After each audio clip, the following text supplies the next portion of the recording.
So in the big view, you started intermediate 1 by doing a bunch of introductory stuff. You did time value of money stuff, you did some revenue recognition stuff, and then you started on the top of the balance sheet. You did cash, you did accounts receivable, you did half of inventory, and you did the other half of inventory with me. Wait, did you inventory with me? No, they changed that. No inventory. You did all the inventory in intermediate 1. And then you came to me, and what did we do? We did, what was the first thing we did in this class? Second. Okay, so we did do inventory. Yeah. They're changing that in the future. Or maybe they're talking about changing it. I don't know. Anyways, I'm tired. Operational assets. Chapter 9.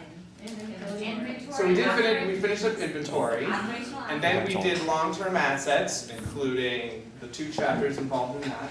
And then we did investment. So basically we covered all of the assets at this point. So now we are down and we're starting with the liabilities. So our first liabilities we're going to do are all of the current liabilities. And as you're going to see, there are 2 flavors to these current liabilities. We have the plain vanilla ones, and we have the contingent ones. They're all current liabilities, but the contingent ones have a particular feature that we will look at.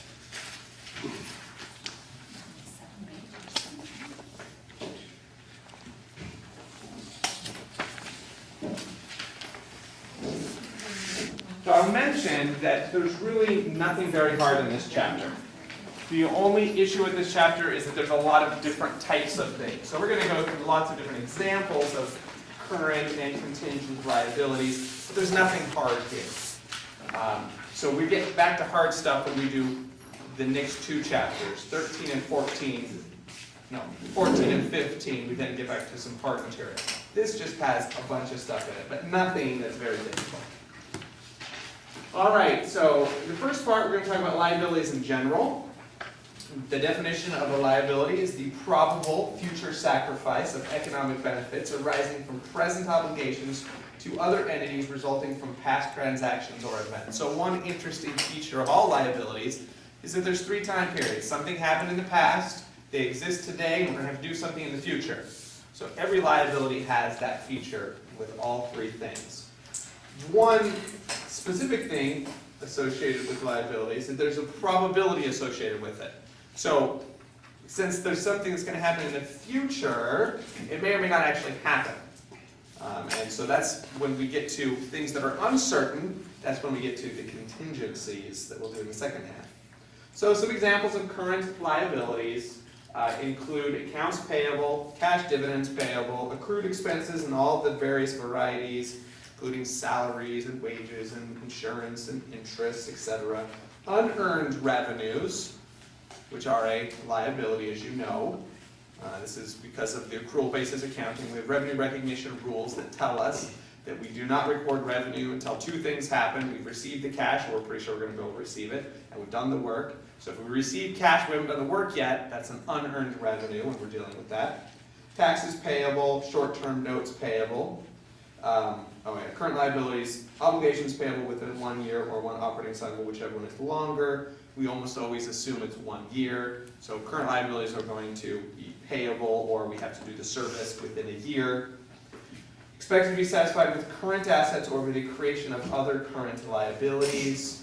This is so that when we, for example, do the current ratio, current assets are going to be matched with current liabilities, and we can see, is the firm liquid and are they going to be able to fulfill their current liabilities? And they have to have current assets to be able to do that with.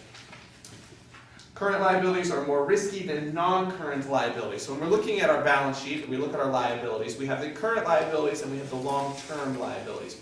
Why would current liabilities be considered more risky? They're due sooner, so you have to have cash available to pay it, the whole liquidity idea. For a long-term liability, if it's not due in 40 years, there's no risk of defaulting in the next 39 years. It's not due for 40 years, right? But if something is due this period, you have to come up with cash to pay it this period. So they're considered more risky if you have more current liabilities than long-term. So in general, firms would prefer to move liabilities from the current section down to the long-term section in the liabilities if they had a choice. They would prefer to do that. And we're going to see at least one example today that it's possible to move things from current down to long-term if specific things are true. In general, they're reported at their maturity amounts. Okay? What is the alternative to a maturity amount for a liability? Present value of future cash flows. So in other words, for current liabilities, in most cases, there are exceptions, and we're going to do a couple exceptions today, but for most of them, think accounts payable, we ignore the time value of money. Why do we ignore the time value of money? Because it's current. What's that? Because it's current. It's current. We'll say that in some other words. It'll pay it in less than a year. It's short term, right? The time value will not change the value very much. The materiality of the difference is, there is no materiality. It's not material. So if we did maturity value or present value cash flows, it would be almost the same number, so why bother? We're just going to ignore it. Now there are some that are just slightly less than a year that you would use the time value of money for. But in general, things like accounts payable and most accrued expenses and unearned revenue and taxes payable, you won't. But we will do some examples. For example, a note payable that is for 9 months, you normally will go ahead and do the time value of money for that. There are some exceptions even to what I just said, but in most cases you will. All right, open accounts and notes. These are some of the things we just mentioned and some definitions. Accounts payable, obligations to suppliers for goods purchased on open account. There we go. Trade notes payable, similar to accounts payable, but recognized by a written promissory note. Occasionally they can bear interest if there's a note associated with them. Accounts payable tend not to bear interest.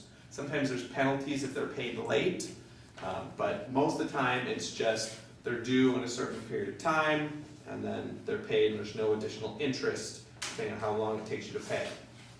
Short-term notes payable, cash borrowed from the bank and recognized by a promissory note. We'll deal with those. Credit lines, we won't really deal with the accounting of these. It's basically the same. If you take money out on a credit line, it's basically the same thing as a short-term note payable because there's already a pre-arranged note essentially associated with it. So a pre-arranged arrangement with a bank that allows the company to borrow cash without following normal loan procedures and paperwork. It's because the paperwork is done in advance is basically the idea with a line of credit. This next part right here is an idea that we're going to come back to a whole bunch today, but even more in 2 weeks. When we get to the next chapter, chapter 14, and long-term liabilities, we're going to come back to this idea a whole bunch. And so for now, we'll leave it at this, that interest on a note, or in general, a liability that we're going to incur interest on, and a bunch of these we just talked about we don't, but if we do, the interest that we're going to incur on the note that's going to go as interest expense is going to be the carrying value of the note multiplied by the annual, and we're going to say market rate of interest, and then multiplied by the length of time. We're going to come back to this idea a whole bunch when we get to chapter 14. We're going to use that a little bit here tonight, but not near as much when we get to chapter 14. One more thing, and to be honest, the only reason I put this in here is because I always heard about commercial paper and I never knew what it was, and I always wondered, and so here is what commercial paper is. Commercial paper is a term used for unsecured notes issued in minimum denominations of $25,000 with maturities ranging from 30 to 270 days. Normally, commercial paper is issued directly to the lender and it's backed by a line of credit with the bank.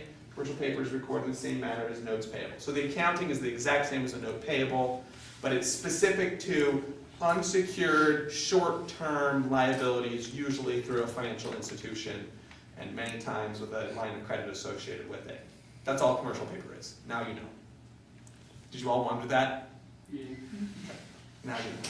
What's the point if you have a line of credit?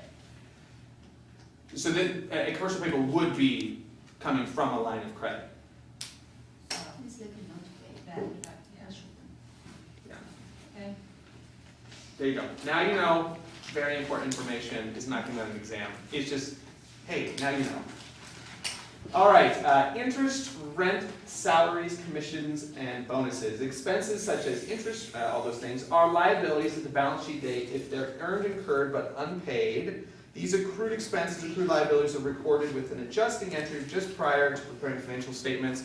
So think back to intermediate 1 and think back to your principal's days, adjusting entries, many of them create these. The unrecorded items are these guys, and this is what they always do. They're going to create a payable, and they're going to have an expense of whatever kind it is. These are called accrued liabilities, accrued expenses, and you know how to do them.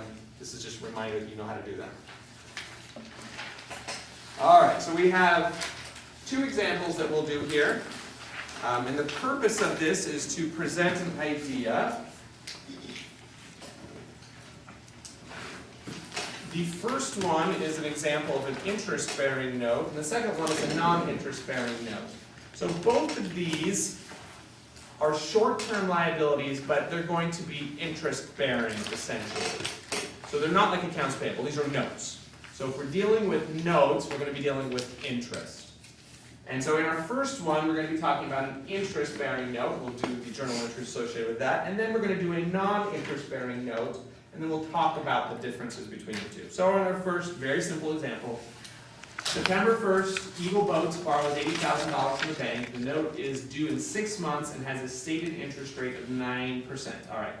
So stated is versus market interest rate, and we'll talk more about those 2 terms in the future. The 9%, I'm always going to give you annual interest rates. So the 9% is not for 6 months. 9% is for 12 months. So they're actually only going to have 4.5% for the 6 months. To make things less confusing, I'm always going to talk in annual interest rates. And then you do any conversions you have to do. It just makes life easier. So I'm always going to give you annual interest rates. So on September 1st, when we borrow the money, we're going to record that we received cash of $80,000 and that we're going to have a note payable also for $80,000. Very straightforward.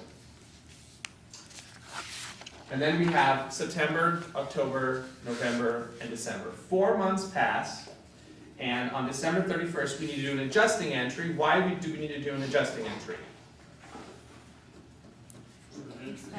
Interest has accrued, right? So we had this accrued interest we need to record.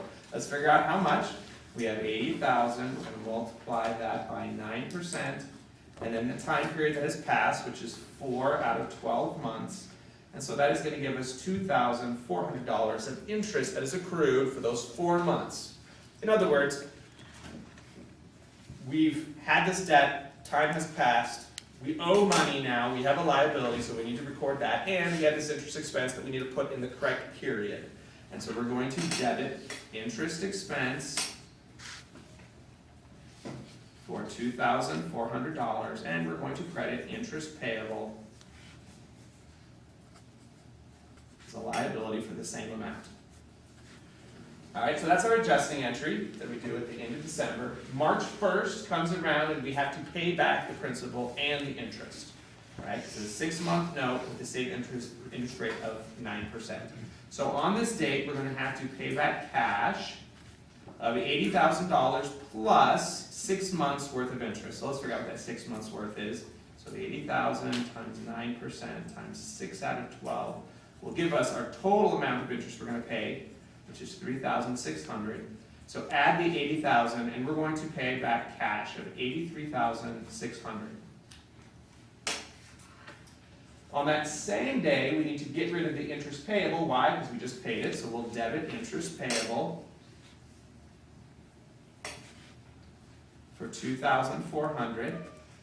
We also need to record interest expense for January and February, because we've not yet recorded that. So we'll debit interest expense for those 2 months, which is going to be an additional $1,200. And we're going to get rid of the principal, which is the note payable, because we paid it off, of $80,000. Nothing new here. You've done this before, back in your principal's days, right? This is pretty straightforward stuff. Any questions or concerns about anything you see there? This is probably one of the harder things you did in your principal's class, but now it's the easy stuff that we do in here. And that's the way this works. All right, example number 2 is an example of a non-interest bearing note. The first thing you need to know about a non-interest bearing note, it bears interest. That's the first thing you need to understand, is that we're going to be recording interest expense for a non-interest bearing note. The only difference is there's not a separate interest payment that is made. So when we did this guy right here, we did the 80,000 plus an interest payment of 3,600. That won't happen for the non-interest bearing note. Notes without a stated interest rate carry an implicit or effective rate. The face of the note includes the amount borrowed and the interest. So in this example, they agreed to pay $80,000 back to the bank in 6 months. The market interest rate for similar loans is 9%. So are we going to get 80,000 upfront? No. No, we're going to get something less than that. If we're paying back 80,000 in 6 months, we're going to get something less than that today, otherwise the bank is a horrible bank, right? If they're going to lend you 80,000 and let you pay back 80,000 with no additional interest, they're going to go out of business. So there has to be an implicit interest rate associated with this. So how are we going to figure out how much cash we're going to get? We're going to use our present value skills. So we're going to take the present value of $80,000 and we're going to bring it back one period. And what's going to be the interest rate for one period? 4.5%. Very good. Because we're only bringing it back 6 months. So if we take the present value of 80,000, brought back one period at 4.5%, you all know how to do this because you have all passed 4111. I'm making the assumption you know how to do it, and we're going to move forward with that assumption. The present value is going to be 76,555. So the journal entry, because we're going to be receiving that amount, is going to be a debit of 76,555. We're still going to record a note payable, and leave a little room because there's going to be something in between here. A note payable for 80,000, but we need a debit of something. What's going to be our debit?